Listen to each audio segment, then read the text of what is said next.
अपनी ये हथकड़ी और अपना कानून वापस ले जाइए, वरना आज यहाँ खून की नदियां बहेंगी। गजेंद्र,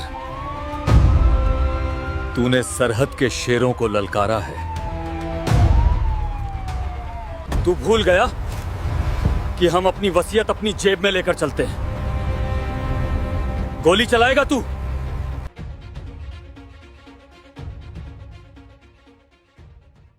नमस्कार दोस्तों, आज हम आपको एक ऐसी कहानी सुनाने जा रहे हैं जिसे सुनकर आपकी रूह कांप जाएगी और रगों में दौड़ता खून उबाल मारने लगेगा। ये कहानी है दो वर्दियों की। एक वो वर्दी जो सरहद पर -40 डिग्री में बर्फ की चादर ओढ़कर हमारी रक्षा करती है, हमारी इंडियन आर्मी, और दूसरी वो वर्दी जिस पर कानून बनाए रखने की जिम्मेदारी है, हमारी पुलिस। लेकिन क्या होगा जब कानून के रक्षक ही भक्षक बन जाए? क्या होगा जब सत्ता का नशा एक पुलिस वाले के सिर चढ़कर ऐसे बोले कि वो देश के असली हीरो एक फौजी का अपमान कर बैठे? सूर्यपुर के उस नेशनल हाईवे पर जो हुआ वो इतिहास में काले अक्षरों से लिखा गया। आज की ये दास्तां आपको बताएगी कि वर्दी की असली ताकत पद में नहीं बल्कि चरित्र में होती है। उत्तर प्रदेश के सूर्यपुर का नेशनल हाईवे, दोपहर की चिलचिलाती धूप और सड़कों पर उड़ती धूल। वहां खड़ा था इंस्पेक्टर गजेंद्र सिंह। नाम तो गजेंद्र था, लेकिन हरकतें किसी भेड़िए से कम नहीं। चेहरे पर अहंकार की लकीरें और हाथ में सत्ता की लाठी। गजेंद्र के लिए कानून उसकी जेब की जागीर थी। उस दिन उसने बेवजह सड़क पर नाका लगा रखा था। उसका मकसद कानून व्यवस्था नहीं बल्कि राहगीरों की जेबें ढीली करना था। सड़क के किनारे एक बूढ़ा सब्जी वाला अपनी छोटी सी गाड़ी लेकर खड़ा था। गजेंद्र सिंह अपनी जीप से उतरा और अपनी हंटर वाली बेल्ट घुमाते हुए उसके पास गया। अबे ओ बुड्ढे, तुझे मना किया था ना कि यहाँ रेहड़ी मत लगाना। हफ्ता कौन तेरा बाप देगा? साहब, गरीब आदमी हूं, सुबह से एक पैसा नहीं कमाया, बच्चों के लिए रोटी का जुगाड़ कर रहा हूं, माफ कर दीजिए। माफी? गजेंद्र सिंह की डिक्शनरी में माफी शब्द नहीं है। या तो 500 निकाल, वरना ये सारी सब्जियां आज नाले में होंगी। देखने वालों की भीड़ लगी थी, लेकिन किसी की हिम्मत नहीं थी कि उस वर्दी वाले गुंडे के सामने जुबान खोल सके। गजेंद्र ने लात मारकर उस बूढ़े की सब्जियों की टोकरी पलट दी। चारों तरफ टमाटर और आलू बिखर गए और उस बूढ़े की आंखों से आंसू। तभी दूर से एक भारी इंजन की गूंज सुनाई दी। धूल के गुबार को चीरते हुए सेना के 3 बड़े ट्रक वहां पहुंचे। उन ट्रकों पर गर्व से इंडियन आर्मी लिखा था। पहले ट्रक में सवार थे मेजर विक्रम राठौर, एक ऐसा ऑफिसर जिसकी आंखों में राजपूती तेज था और अनुशासन उसके खून में। उनके साथ जवानों की एक टुकड़ी थी जो ट्रेनिंग के बाद अपनी पोस्टिंग पर जा रहे थे। रास्ता जाम था क्योंकि गजेंद्र सिंह ने अपनी जीप बीच सड़क पर खड़ी कर दी थी ताकि वो लोगों से वसूली कर सके। मेजर विक्रम ने अपनी घड़ी देखी, उन्हें समय पर पहुंचना था। उन्होंने अपने ड्राइवर को इशारा किया। ड्राइवर ने 2 बार हॉर्न बजाया। गजेंद्र सिंह, जो अपनी सत्ता के नशे में चूर था, उसे ये हॉर्न अपनी शान में गुस्ताखी लगा। उसने सिगरेट का धुआं हवा में उछाला और मुड़कर सेना के ट्रक की ओर देखा। गजेंद्र टहलता हुआ ट्रक के पास गया। मेजर विक्रम ट्रक से नीचे उतरे। 6.5 फीट का कद्दावर शरीर, फिट बॉडी और चेहरे पर गजब का संयम। इंस्पेक्टर साहब, रास्ता खाली कीजिए, हमें आगे निकलना है, हमारे पास वक्त कम है। ओह, तो आप फौज वाले हैं? साहब, ये सरहद नहीं है जहां आप हुक्म चलाएंगे, ये मेरा इलाका है। यहां परिंदा भी पर मारता है तो मेरी इजाजत से। लाइन में लगो, जब मेरा मन होगा तब रास्ता खुलेगा। इंस्पेक्टर, मैं आपसे विनती कर रहा हूं, हम ड्यूटी पर हैं, देश की सुरक्षा के लिए जा रहे हैं। अपनी निजी खुन्नस के लिए सरकारी काम में बाधा मत डालिए। ड्यूटी तो हम भी कर रहे हैं। देखो, यहां तलाशी चल रही है। मुझे शक है कि तुम्हारे इन ट्रकों में कुछ गैर कानूनी सामान है। उतारो सब सामान नीचे। ये सुनते ही मेजर विक्रम के जवानों के चेहरे तमतमा उठे। एक फौजी के लिए उसके ट्रक और उसके हथियारों की तलाशी लेना उसके स्वाभिमान पर चोट करने जैसा है। मेजर विक्रम ने गहरी सांस ली। उनका हाथ मुट्ठी में बंद हो गया, लेकिन उन्होंने खुद को संभाला। साहब, अपनी सीमा मत लांघिए। ये सेना के ट्रक हैं। आपको इनकी तलाशी लेने का कोई कानूनी हक नहीं है। गजेंद्र सिंह को लगा कि मेजर डर गए हैं। उसने अपनी औकात भूलकर मेजर विक्रम के सीने पर हाथ रखा और उन्हें पीछे धकेलने की कोशिश की। मेजर, ज्यादा कानून मत झाड़। ये खाकी वर्दी जब उतरती है ना, तो बड़े बड़े सूरमा पानी मांगते हैं। अपनी ये फौज की अकड़ अपने पास रख, वरना अभी इसी वक्त तुझे और तेरे इन जवानों को लॉकअप में डाल दूंगा। जैसे ही गजेंद्र ने मेजर की वर्दी पर हाथ लगाया, पूरे माहौल में सन्नाटा छा गया। हवा जैसे थम गई। एक फौजी की वर्दी पर हाथ डालना मतलब पूरे देश के सम्मान को चुनौती देना था। मेजर विक्रम की आंखें अब लाल हो चुकी थीं। उन्होंने गजेंद्र की कलाई को इतनी जोर से पकड़ा कि गजेंद्र के हाथ से उसकी लाठी छूटकर गिर गई। इंस्पेक्टर, वर्दी की लाज रखिए। ये जो सितारे आपके कंधे पर हैं, ये जनता की सेवा के लिए हैं, डराने के लिए नहीं। और याद रखना, जिस वर्दी को तू छूने की जरूरत कर रहा है, अपनी हद में रह, वरना अंजाम भुगतने के लिए तैयार रह। उस वर्दी को पहनकर मेरे जवान कफन बांधकर चलते हैं। दोनों के बीच तनाव इतना बढ़ गया था कि पुलिस वालों ने अपनी बंदूकें तान ली और दूसरी तरफ सेना के जवानों ने भी अपनी राइफलों के सेफ्टी कैच खोल दिए। हाईवे पर मौजूद लोग अपनी जान बचाकर भागने लगे। एक तरफ कानून का रक्षक जो अब राक्षस बन चुका था, और दूसरी तरफ देश का रक्षक जिसका सब्र का बांध टूट रहा था। उसी भीड़ में एक लड़का आर्यन अपने मोबाइल से ये सारा मंजर रिकॉर्ड कर रहा था। उसे पता था कि अगर आज ये सच सामने नहीं आया तो गजेंद्र सिंह इस कहानी को बदल देगा। क्या मेजर विक्रम कानून को अपने हाथ में लेंगे? क्या गजेंद्र सिंह अपनी सत्ता के नशे में गोलियां चलवा देगा? और सबसे बड़ा सवाल, जब एसपी पृथ्वीराज सिंह वहां पहुंचेंगे तो वो किसका साथ देंगे? अपनी ही पुलिस का या उस जांबाज फौज का? दोस्तों, ये तो बस शुरुआत थी। असली धमाका तो अगले भाग में होगा। अगले भाग में आप देखेंगे कि कैसे फौज ने सिखाया पुलिस को अनुशासन का पाठ और कैसे एक वीडियो ने हिला दी पूरी सरकार की चूरें। भाग 2 देखने के लिए तैयार रहें। हवा में बारूद की गंध थी। मेजर विक्रम की पकड़ गजेंद्र सिंह की कलाई पर इतनी सख्त थी कि गजेंद्र के चेहरे पर दर्द साफ झलक रहा था, लेकिन उसका अहंकार अभी भी 7वें आसमान पर था। उसने अपनी दूसरी तरफ खड़े कांस्टेबल धोंडू को इशारा किया। धोंडू, जो गजेंद्र का सबसे वफादार और उतना ही भ्रष्ट चेला था, उसने अपनी राइफल का बट हवा में लहराया और एक फौजी जवान के कंधे पर दे मारा। बस यही वो पल था जब संयुग का बांध टूट गया।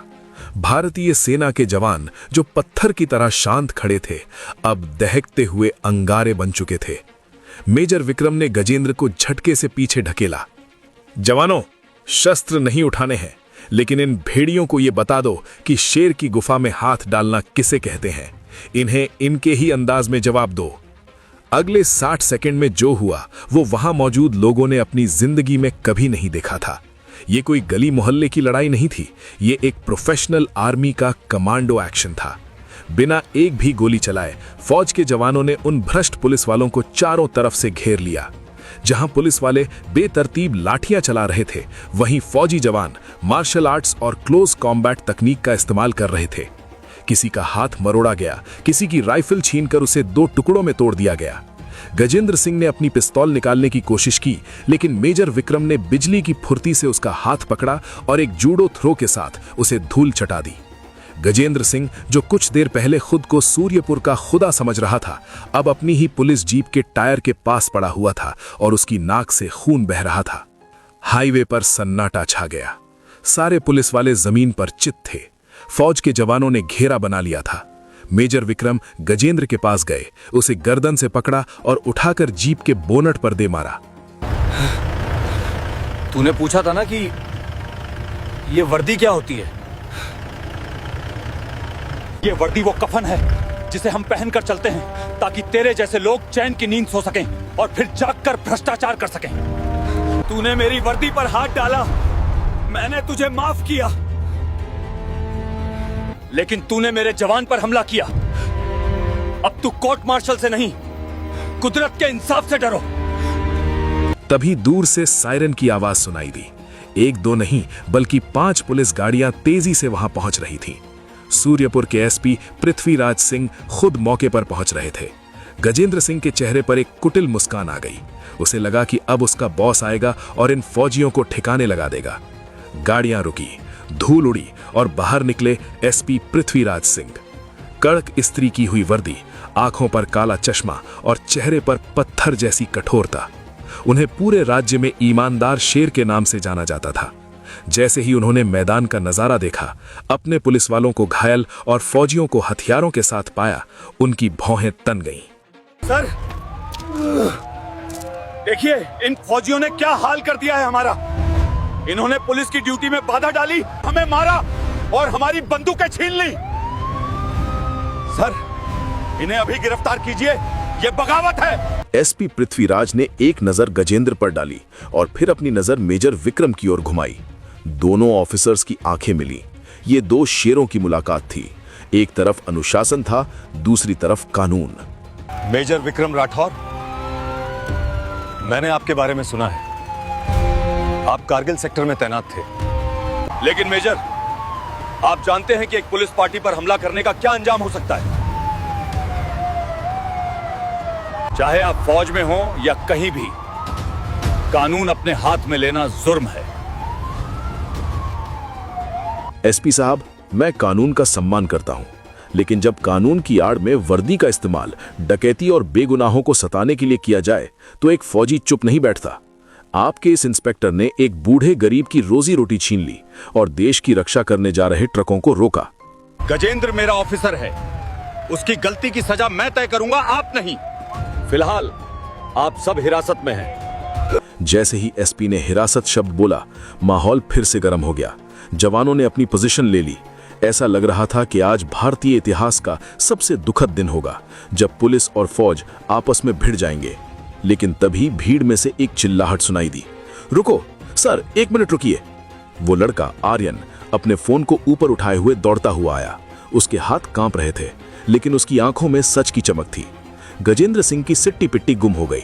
उसने आर्यन को डराने की कोशिश की, लेकिन एसपी पृथ्वीराज ने हाथ उठाकर उसे चुप करा दिया। सर, ये वीडियो देखिए, इसमें सब कुछ है। कैसे गजेंद्र सर ने पैसे मांगे, कैसे उन्होंने सब्जी वाले को पीटा और कैसे इन्होंने पहले फौजियों पर हमला किया।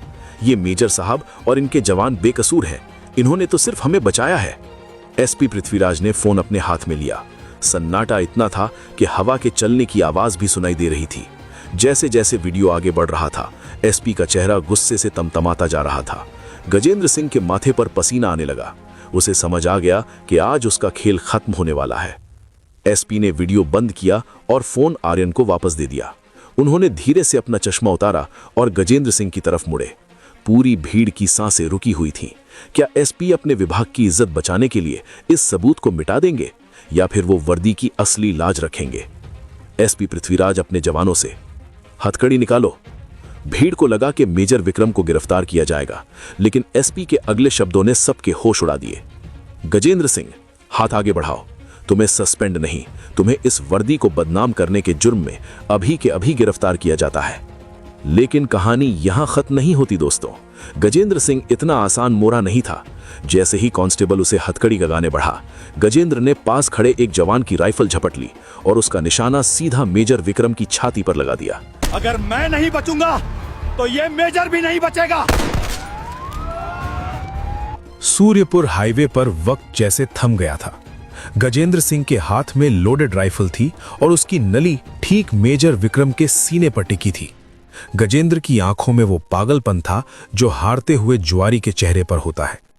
चारों तरफ खड़े जवानों ने अपनी बंदूकें तान दी थीं, लेकिन कोई गोली नहीं चला सकता था, क्योंकि एक भी गलत हरकत मेजर की जान ले सकती थी। पीछे हट जाओ, वरना इस मेजर का सीना छलनी कर दूंगा। एसपी साहबा, अपनी ये हथकड़ी और अपना कानून वापस ले जाइए, वरना आज यहाँ खून की नदियां बहेंगी। मेजर विक्रम की आंखों में मौत का खौफ रत्ती भर भी नहीं था। वो अपनी जगह से 1 इंच भी नहीं हिले।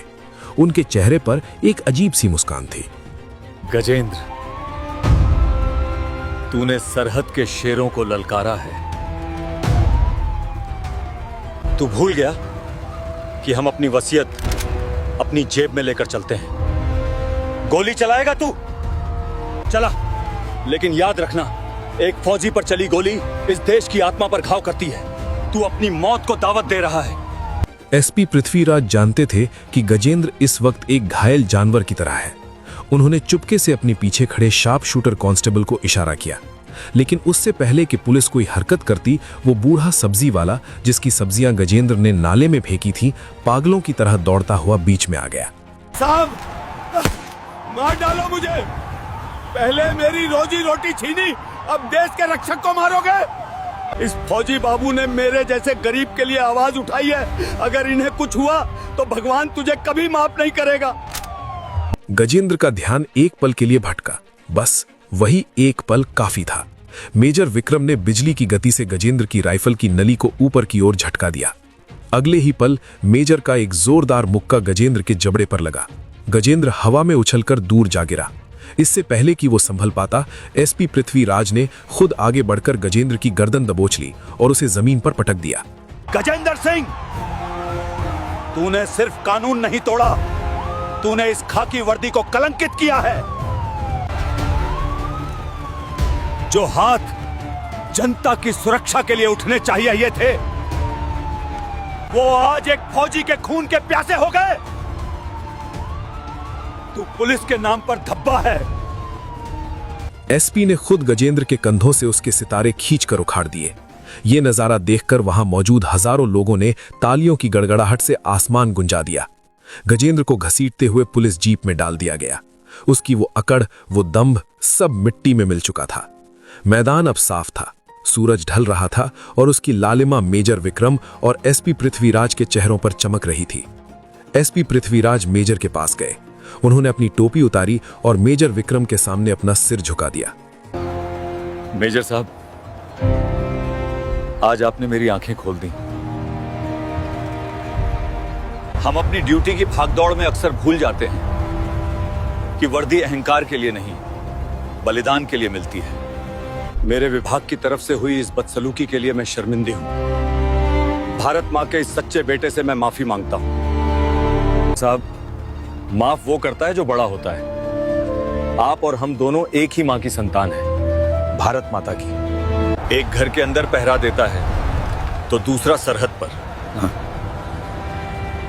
बस याद रखिएगा, वर्दी की इज्जत तब तक है जब तक इसके नीचे धड़कने वाला दिल साफ है।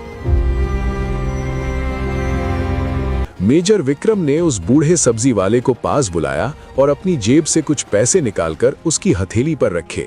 बूढ़े ने पैसे लेने से मना किया, लेकिन मेजर ने कहा, ये आपकी मेहनत का फल है चाचा, और उस हिम्मत का इनाम जो आपने आज दिखाई।